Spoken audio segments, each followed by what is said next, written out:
My therapist gave me homework on values.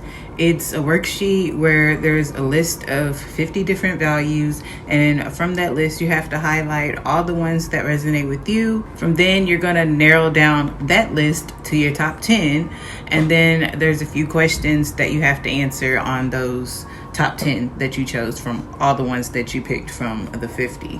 I've already highlighted all the ones that resonated with me, and so I won't go over all of them on camera. Some of that is private. I don't think you need to really express and let everyone know everything, but I will mention 3 of them that I chose out of the top 10. So 3 of the values I highlighted are: in my therapy session, we're going to go over this whole worksheet, and in this next slide or this next clip, I'll have a few clips from that therapy session live. I feel like maybe sometimes they, guide my words and actions, and then other times not so much. And then I guess depending on which specific one it is, it'll be a little different. Like the creativity one, that guides my words and actions. I guess you can say, for example, through me writing poetry and stuff. There's certain experiences that I've gone through, or just certain feelings and thoughts throughout the days that I can end up writing poetry from. So that's kind of, guiding certain words. And even me talking to someone, it's kind of hard for me to do it just talking verbally, but if I'm texting with someone and we're talking about a certain situation or something, I feel like those words oftentimes come out kind of poetically. And then sometimes I'll even write a poem from that conversation. And just actions, pretty much the same thing, me pulling out a notebook or pulling up my notes and stuff and starting to write a poem, or when I was doodling and drawing and stuff to kind of see what would come out and seeing what colors I would choose, or just the times where I would push myself to go outside on the balcony to kind of journal and stuff, or take pictures of the sunset. The creativity one was the one that just kept popping in my head, that was easiest to talk about and give examples on. I guess that's the one that I'm most consistent with right now.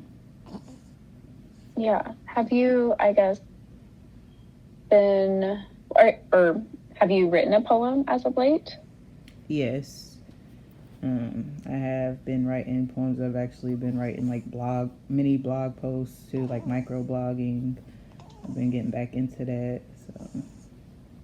Okay. What was, you don't have to read it if you don't want to, but what was the overall theme from this last poem that you created for yourself? What was the last poem? I can't remember exactly what that was unless I go into my notes. I know one of the recent ones, I don't feel like this is the very last one that I wrote, but I know one of the recent ones, it was kind of this is kind of when I was feeling I was kind of falling back away from my consistency again with that creativity. So I think I was writing this about a week or so ago, maybe 2 weeks. I don't know. It might have just been a week ago, but it was something about falling away. And then I kind of used the word fall differently, falling, and then I put fall. Or I would have to go into it because I can't remember off the top of my head how it was. But it was basically about falling away from my creativity again. Okay. But I guess even with that, I kind of, wasn't really, because I was writing the poem. True. Maybe that's maybe why I asked about the self-acceptance versus the acceptance, because maybe at that time you were, even though, yes, you were being creative in writing that poem, maybe there was some self-acceptance of, hey, yeah, I haven't been my I guess, my truest self and allowing myself to have creativity in my life, or at least making that somewhat of a priority for me. So I am acknowledging that I haven't been as creative as I wanted to be, but now I am, and now I want to continue that into my life. So I find that the acceptance, at least the definition that it gives, to be accepted as I am versus the self-acceptance to like myself as I am, I think that goes into just like where we might, you know, view ourselves and even just view our own flaws that we have. Because again, we're human. We're going to make mistakes. We're going to have inconsistencies in our life. But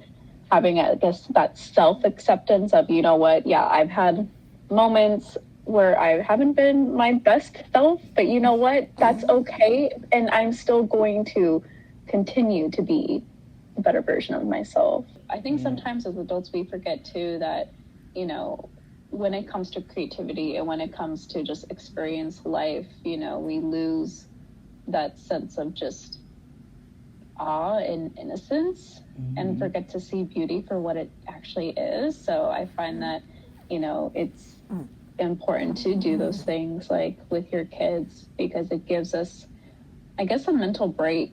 Obviously understanding your awareness for sure and your surroundings, but like, you know, giving ourselves like a mental and emotional break to just experience life for like what it is.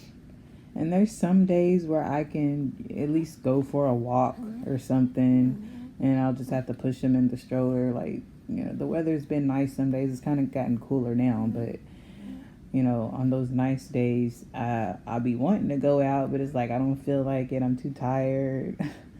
I feel like I've kind of been getting into a lazy state, just being used to being in the house now with them. So it's like the laundry is piling up and everything. So I'm like worried about that. Like, oh my gosh, I got too much stuff inside that I need to do that I haven't done yet. So I can't really go outside right now. But maybe pushing myself to go outside will help me, you know, come back and be, I guess, more motivated. A little more, to do the things inside.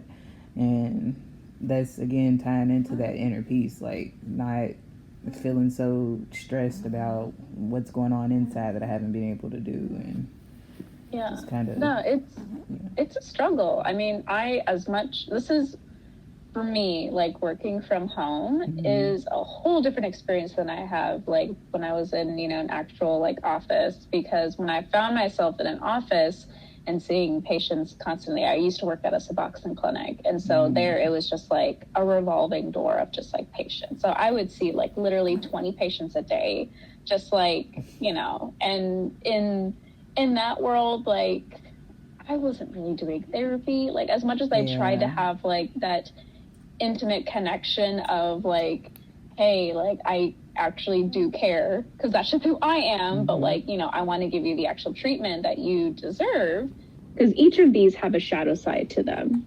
You know, we have light and dark inside of all of us. So for instance, like the caring value, to take care of others, as great as a value that is, it's also a double-edged sword, right? If we care for too long or care for others too long, we lose ourselves in the process, because now we're not taking care of ourselves and we're running on an empty cup, which again, that's not going to help us mentally, emotionally, physically, or spiritually.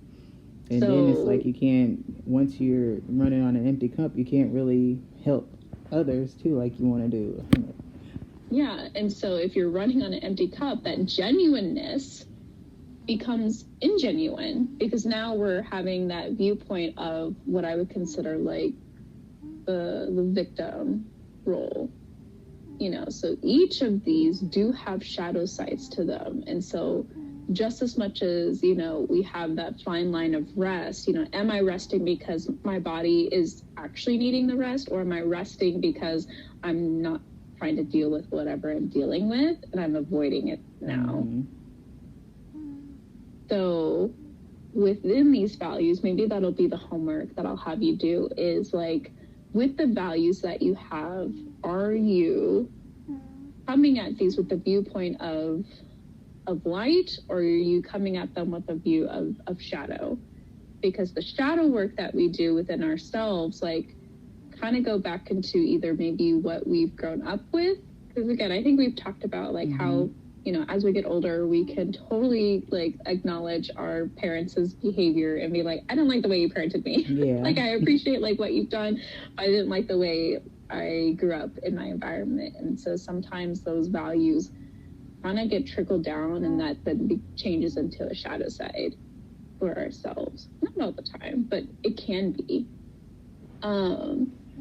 So with the shadow sides of these values, you know, have you been practicing that side rather than those of light? So, yeah, I think maybe for this next week until I see you next, how can you, I guess it goes with that the last question, you know, what changes can you make in your life so that your choices and actions are more consistently in line with your values?